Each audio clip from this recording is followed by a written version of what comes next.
बिस्मिल्लाहिर्रहमानिर्रहीम।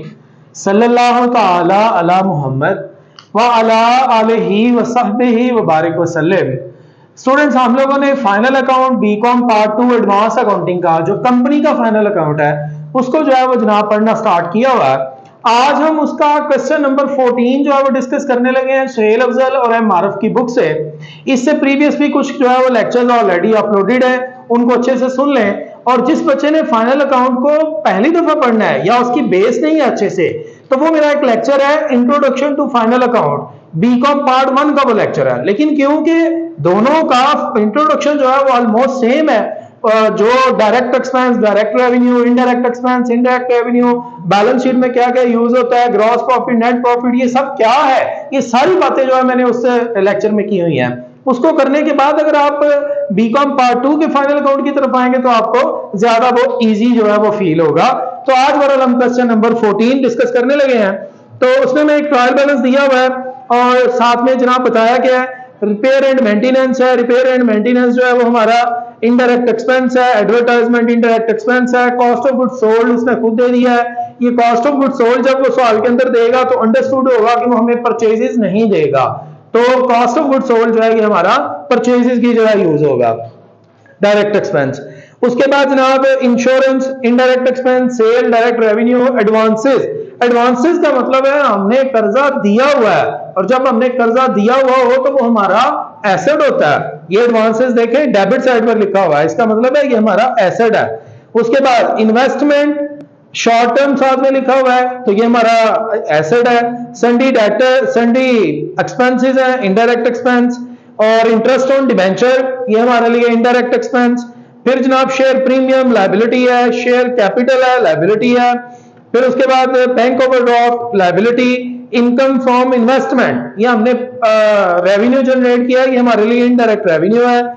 Establishment, establishment जो है वो जब आ जाए और सैलरीज जो है वो सवाल के अंदर मौजूद ना हो तो हमने पढ़ा है उस वक्त ये एस्टैब्लिशमेंट इनडायरेक्ट एक्सपेंस होता है। तो इस सवाल में भी ये इनडायरेक्ट एक्सपेंस ही है। उसके बाद मेरा बेटा सन्डी क्रेडिटर लायबिलिटी है। फ्री होल्ड लैंड, ये हमारा एसेट है। Building asset, machinery asset, furniture asset. Stock है 30/6/2017 का, तो हम काम भी जो कर रहे हैं वो 30/6/2017 का ही कर रहे हैं। ये क्लोजिंग स्टॉक है। क्लोजिंग स्टॉक जब ट्रायल बैलेंस में आ जाता है तो वो सिर्फ हमारा एसेट होता है। उसके बाद जनाब प्रॉफिट एंड लॉस है, ये पिछले साल का है। प्रॉफिट एंड लॉस अप्रोप्रिएशन की डेबिट क्रेडिट साइड पे आएगा। प्रोविजन फॉर डाउटफुल डेट, ये ओल्ड प्रोविजन है, ये फॉर्मूले में हम लिखेंगे। उसके बाद एक्यूमुलेटेड डेप्रिसिएशन है। एक्यूमुलेटेड डेप्रिसिएशन एसेट की वैल्यू में से सिर्फ माइनस होती है बैलेंस शीट में जाके। कैश इन हैंड और सन्डी डेटर, ये दोनों एसेट है। डिबेंचर लायबिलिटी है, और डिबेंचर के ऊपर उसने 6% इंटरेस्ट बोला हुआ है, तो हमने क्या करना है 6,75,000 रुपए का 6% इंटरेस्ट लेना है। वो क्या आएगा 40,500 वो हमारे पास आएगा। जबकि हम ऑलरेडी जो इंटरेस्ट पे कर चुके हुए हैं वो जनाब पे कर चुके हैं 20,250। 40,500 है, 20,250 पे कर चुके हैं, तो इसका मतलब बकिया जो 20,250 है ना वो भी पे करना है। वो एक तो इनडायरेक्ट एक्सपेंस होगा, दूसरा वो हमारा करंट लायबिलिटी में भी आएगा। उसके बाद जनाब नीचे एडजस्टमेंट है, तो उसमें इसने बताया है डेप्रिसिएशन हमने लेनी है रिटर्न ऑन वैल्यू मेथड पे। रिटर्न ऑन वैल्यू मेथड पे जब डेप्रिसिएशन लेते हैं तो एसेट की ओरिजिनल कॉस्ट में से पुरानी जो डेप्रिसिएशन है, जिसको क्यूमुलेटेड डेप्रिसिएशन कहते हैं, वो माइनस करते हैं। माइनस करके जो जवाब आता है उसके ऊपर डेप्रिसिएशन लेते हैं। तो इस तरह से हमारे पास जो जवाब आएंगे वो इनडायरेक्ट एक्सपेंस में हम लिखेंगे, और साथ में जब बैलेंस शीट में जाएंगे तो क्यूमुलेटेड डेप्रिसिएशन जो पुराने वाली है उसमें हमारी मौजूदा डेप्रिसिएशन भी ऐड होगी। वो अब हमारे पास टोटल क्यूमुलेटेड डेप्रिसिएशन होगी, वो एसेट की ओरिजिनल कॉस्ट में से माइनस हो जाएगी। उसके बाद है प्रोविजन फॉर डाउटफुल डेट। हमने प्रोविजन लेनी है डेटर्स के ऊपर 5%, ये न्यू प्रोविजन है, डेटर के मल्टीप्लाई करेंगे 5% के साथ। उसके बाद है provision for taxation is necessary, ये हमारा प्रॉफिट एंड लॉस अप्रोप्रिएशन में जाना है डेबिट साइड पे।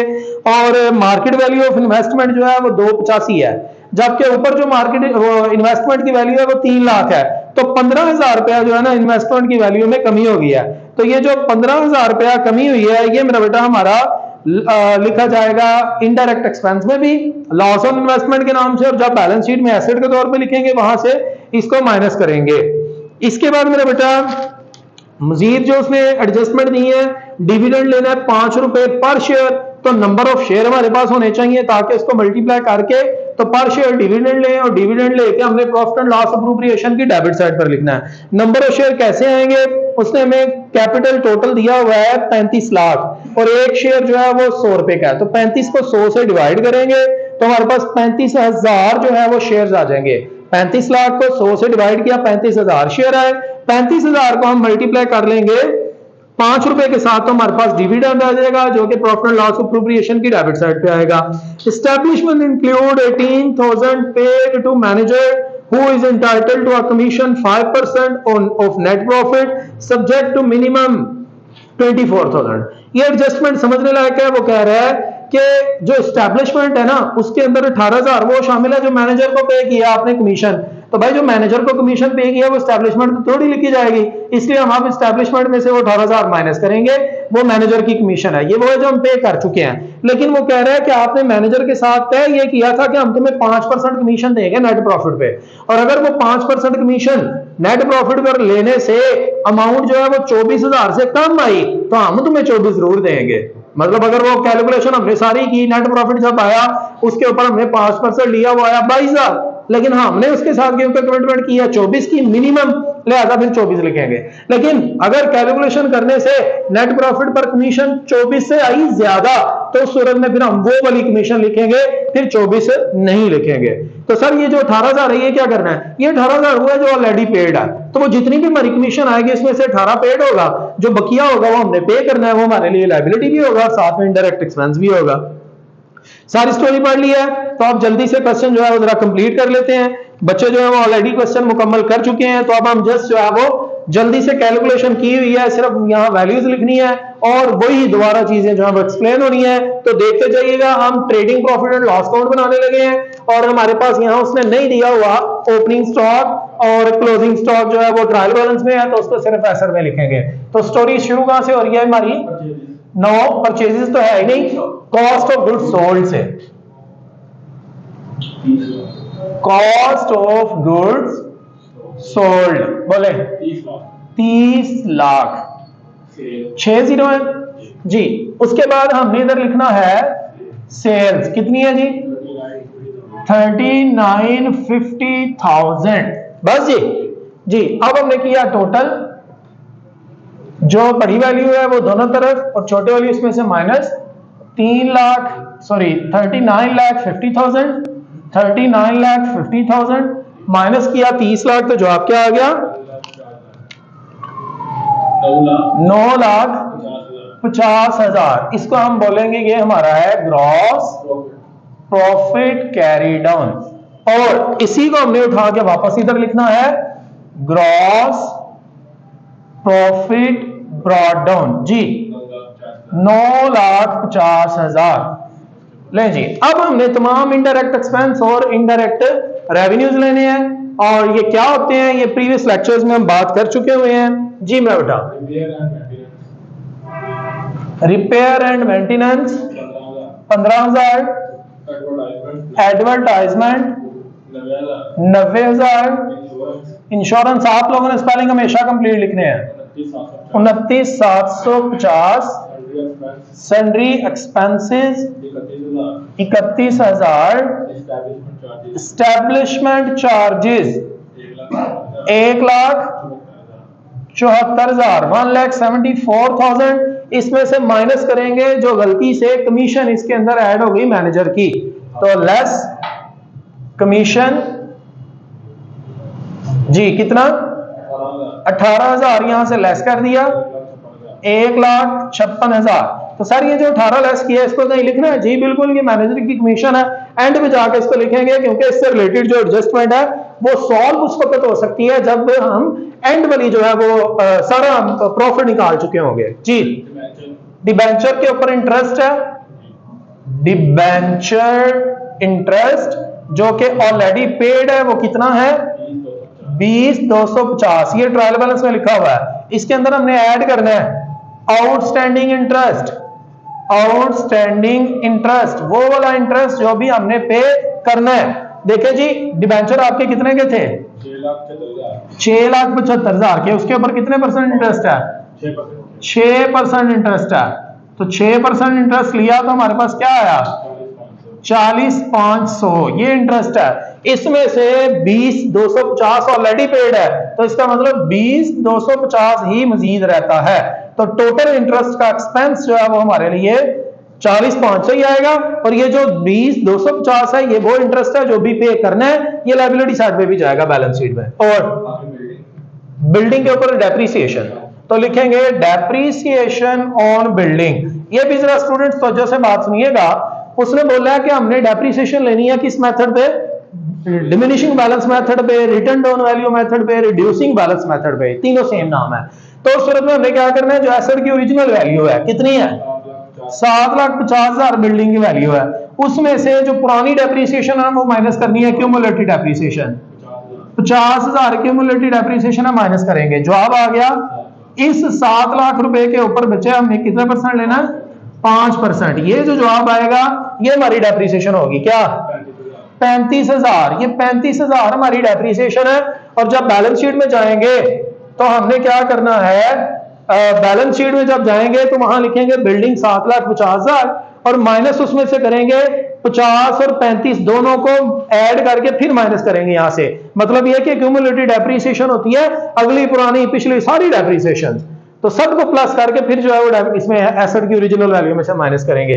इसी तरह बाकियों के ऊपर भी डेप्रीसिएशन लें जिस तरह मैंने ये आपको लेके बताई है। डेप्रीसिएशन ऑन कितनी आई है 1,20,000। ये भी किस तरह आई है कि हमने जो मशीन की असल वैल्यू थी कितनी थी 15 लाख, उसमें से पुरानी डेप्रीसिएशन माइनस की 3 लाख, जो जवाब आया उसके ऊपर 10% ले लिया। आगे चले जी, फर्नीचर डेप्रीसिएशन ऑन फर्नीचर कितना 16,000।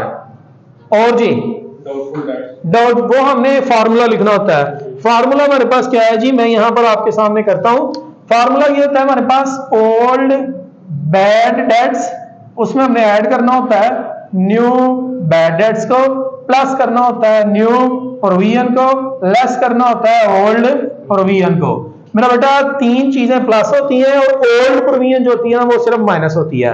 अब हमने क्या करना है, जो ओल्ड वाली चीजें होती है ना ये उठानी होती है ट्रायल बैलेंस में से। लिख देता हूं इसके साथ कि जो ओल्ड चीजें हैं ये हमने लेनी है ट्रायल बैलेंस में से, ट्रायल बैलेंस में से। और ये जो न्यू चीजें हैं ये हमने लेनी होती हैं एडजस्टमेंट में से, एडजस्टमेंट में से। अब आप अपने ट्रायल बैलेंस पर नजर दौड़ाएं तो आपको वहां प्रोविजन फॉर डाउटफुल डेट लिखा नजर आ रहा है, कितना है 20,000। ये आपकी ओल्ड प्रोविजन है और बैडेड भी है सवाल के अंदर, यहां पर ट्रायल बैलेंस में नहीं है, तो इसका मतलब ओल्ड बैडेड नहीं है। और न्यू प्रोविजन या न्यू बैडेड में से कोई चीज क्या बोला हुआ है इसने 5% नहीं, पीछे क्या लिखा है ये प्रोविजन फॉर डाउटफुल डेट है, तो ये न्यू प्रोविजन है तो हमने इसको न्यू प्रोविजन में लिखना है। डेटर आपके कितने हैं 5 लाख के डेटर हैं, तो 5 लाख के डेटर के ऊपर हमने 5% ले लेना है। क्या जवाब आया 25,000, तो ये 25,000 इधर। एक चीज और सुन ले जो यहां पर तो नहीं है लेकिन अगर सवाल में आ जाए तो ज़ाहिर है फिर आपको एंटरटेन करना होगा। अगर उसने सवाल के अंदर न्यू बैडेड और न्यू प्रोविजन दोनों ही बता दिए हो, उस सूरत में हम क्या करते हैं डेटर के अमाउंट में से पहले न्यू बैडेड माइनस करते हैं, जो जवाब आता है उसके ऊपर फिर ये परसेंटेज अप्लाई करते हैं जी। और बैलेंस शीट में जब जाना है तो बैलेंस शीट में डेटर में से जाके सिर्फ न्यू चीजों को माइनस करना होता है, वहां इस आंसर को नहीं लेना, वहां जो है वो न्यू चीजों को। अब इसको सॉल्व करें तो 25 में से 20 गया बताया 5,000, तो ये वाला 5,000 जो है वो आपका यहां आएगा प्रोविजन फॉर डाउटफुल डेट के नाम से। 5,000 provision for doubtful debts, spelling complete लिखिएगा। और शॉर्ट टर्म इन्वेस्टमेंट के ऊपर हमें लॉस हो गया, तो हमारा शॉर्ट टर्म इन्वेस्टमेंट जो है वो थी 3 लाख रुपए की, तो वो कह रहे हैं मार्केट में उसकी वैल्यू कितनी रह गई है 2,85,000। 15,000 पे आपका लॉस हुआ, तो यहां लिखेंगे लॉस ऑन इन्वेस्टमेंट 15,000 जी मेरा बेटा। और मैनेजर को कमीशन देनी है प्रॉफिट के ऊपर, मैनेजर को कमीशन प्रॉफिट के ऊपर तब देनी है जब सारा काम आप कर चुके होंगे। तो यहां मुझे पहले आप वो लिखवाएं indirect revenue, income from investment, ये इनडायरेक्ट रेवेन्यू है, इनकम फ्रॉम इन्वेस्टमेंट 20,000। और बस जी अब मेरा बेटा हमने करना है टोटल। जब हम सारा टोटल कर चुके होंगे फिर उसमें से हमने वो इसको माइनस करना है इनडायरेक्ट एक्सपेंसेस को, फिर हमारे पास प्रॉफिट आएगा। उस प्रॉफिट के ऊपर जो है वो हमने कमीशन कैलकुलेट करनी है। तो जरा करें टोटल, क्या आया? 9,70,000। 9,70,000।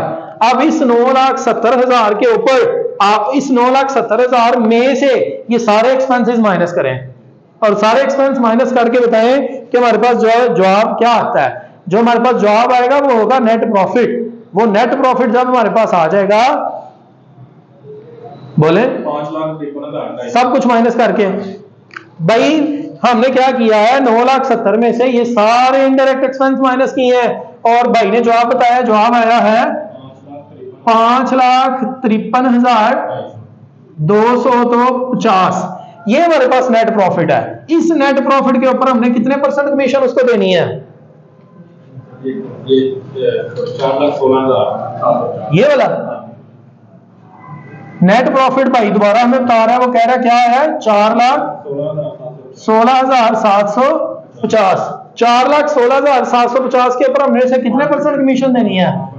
5%। तो 5% कमीशन दे तो क्या आंसर आता है? 20,837। भाई हमने तो उसके साथ कमिटमेंट की थी कि तुम्हें कम अज कम कमीशन 24,000 देंगे। तो अब देखें नेट प्रॉफिट के ऊपर हमने कमीशन कैलकुलेट किया, वो तो 20,837 आया और हमने कमिटमेंट 24 की है, तो 24 देंगे, ये नहीं देंगे। अब हम सर क्या करेंगे? अब हम यहां लिखेंगे कमीशन टू मैनेजर कितनी? 18,000 ऑलरेडी हम पे कर चुके हुए हैं, ये जो माइनस की थी, और ऐड हमने उससे कमिटमेंट किया कि तुम्हें 24 देनी है, तो मजीद कितनी देंगे तो जान छूटेगी? 6,000 और। तो वो है आउटस्टैंडिंग कमीशन। स्पेलिंग पूरा मेरा बेटा। तो यहां अब 24,000 लिखेंगे, ये हमारी कमीशन हो गई। अब जनाब आप अगेन इसमें से सब माइनस करें तो हमारे पास जो नेट प्रॉफिट अब आएगा वो क्या है? 3,52,750। ये है जनाब नेट प्रॉफिट। किस तरह से कैलकुलेशन की है आप दोबारा से वीडियो देख सकते हैं कि जनाब हमने कि क्या क्या कमिट किया था और किस तरह से हम बात आगे बढ़ा चुके हैं।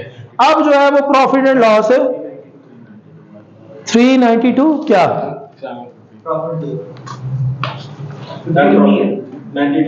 392 3,92,750 दुरुस्त है।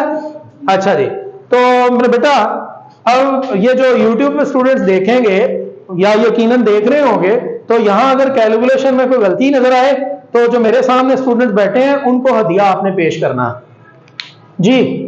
अब यहां पर हमने निकालना है profit and loss appropriation account. तो profit and loss appropriation account में हमने डेबिट साइड पे क्या क्या लेना होता है? दो चीज, क्रेडिट साइड पे दो चीजों को, एक पिछले साल का प्रॉफिट, एक मौजूदा साल का। तो प्रॉफिट ऑफ करंट ईयर, मौजूदा साल का प्रॉफिट आपका ये वाला 392,750 और प्रॉफिट ऑफ लास्ट ईयर वो आपको ट्रायल बैलेंस में से मिलता है, वो कितना है जी? 40,000। अब जनाब हमने डेबिट साइड पर कौन सी चीजें लिखनी है? जो हमने प्रॉफिट में से पैसे निकाल के पे करने होते हैं। अगर यहां पर लाइट का इफेक्ट पड़ रहा है स्टूडेंट्स, तो बातों को तवज्जो से सुन लीजिएगा ताकि आपको कोई प्रॉब्लम ना हो जी। प्रोविजन फॉर टैक्सेशन, आमतौर पे मैं स्टूडेंट्स को ये बताता हूं कि एडजस्टमेंट में जो चीजें आती हैं वो प्रॉफिट एंड लॉस अप्रोप्रिएशन की डेबिट साइड पे आती हैं। हाँ, प्रॉफिट एंड लॉस अप्रोप्रिएशन की डेबिट साइड पे ट्रायल बैलेंस में से अगर कोई चीज आए तो वो होती है इंटरम डिविडेंड। तो प्रोविजन फॉर टैक्स कितनी?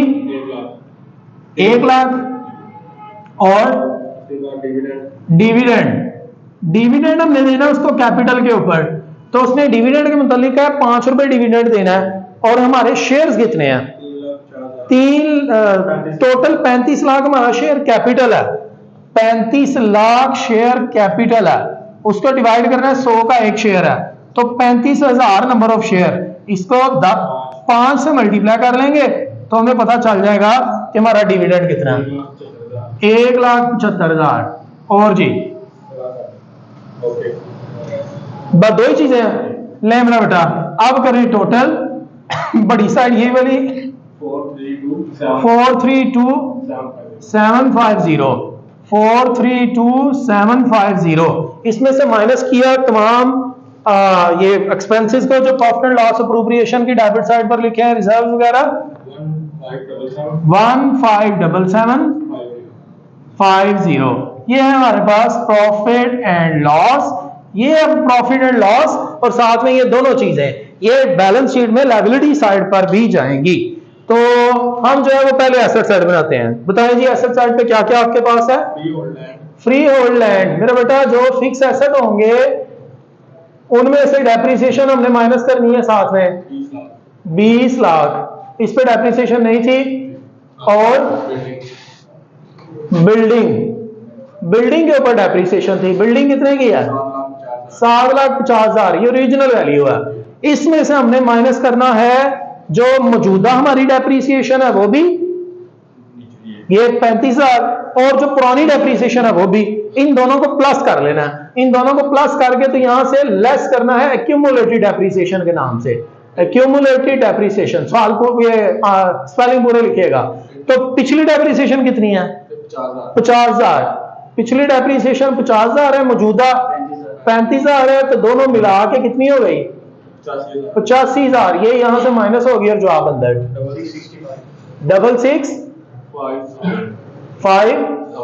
665,000। ले जी 6,65,000।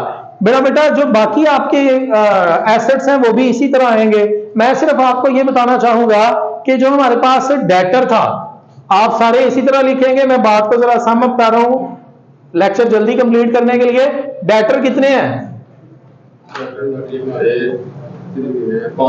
5 लाख के डेटर हैं। डेटर में से हमेशा जो चीज माइनस होती है वो सिर्फ न्यू वैल्यू हुआ करती है, न्यू बैड डेट हो या न्यू प्रोविजन हो। तो हमारे पास न्यू प्रोविजन है, उसी को लेस कर देंगे, लेस न्यू प्रोविजन, वो थी 25,000। तो जो आंसर 4,75,000। और इसके अलावा हमारे पास एडजस्टमेंट वाली कोई चीज इधर एसेट साइड पे नहीं है, वो डेप्रिसिएशन है, वो आपने माइनस कर लेनी है। अच्छा जी, इसके अलावा अगर बेटा अब लायबिलिटी साइड पे हम आए ना, तो लायबिलिटी साइड पर ये जो मैनेजर की कमीशन है ना 6,000, बाकी तो सारे ज़ाहिर है आपने लायबिलिटी लिखनी है। कौन कौन सी? प्रोविजन फॉर टैक्स भी वापस इधर आएगा, डिविडेंड भी आएगा, प्रॉफिट एंड लॉस भी इधर आएगा, और डिबेंचर भी आएगा। लेकिन डिबेंचर के ऊपर जो इंटरेस्ट है, डिबेंचर तो आएगा, वो जितनी भी अमाउंट है, कितनी है? 6,75,000। लेकिन जो आउटस्टैंडिंग इंटरेस्ट ऑन डिबेंचर है, आउटस्टैंडिंग इंटरेस्ट ऑन डिबेंचर, और वो कितना था आउटस्टैंडिंग? वैसे हमारा इंटरेस्ट आया था 40,500, लेकिन उसमें से क्योंकि ऑलरेडी जो है वो 20,250 पे कर चुके हुए थे, तो जो बाकी अभी पे करना था वो हमारा इंटरेस्ट है लायबिलिटी के तौर पे 20,250। और मैं बेटा इसके अलावा हाँ, मैनेजर की जो कमीशन है, मैनेजर कमीशन आउटस्टैंडिंग, तो वो हमारी सिर्फ 6,000 है, क्योंकि हमने उसके साथ कमिटमेंट की थी जो 24 जरूर देंगे, तो उसमें से 18 तो ऑलरेडी पेड थी, तो जो बाकी 6,000 है वो हमने पे करनी है, वो हमने लिख दिया। इसके अलावा सारी लायबिलिटीज में सवाल को बिल्कुल स्टार्ट से जो है वो रीड करके आगे चला था, तो उम्मीद है आप लोगों को बात जो है वो समझ आ गई होगी। इंशाल्लाह आने वाली क्लास में हम जनाब मजीद कोई क्वेश्चन जो है उसको डिस्कस कर लेंगे। तो लाइक कर दीजिएगा, वीडियो समझ आ गई है। Keep watching Aftab Attari official.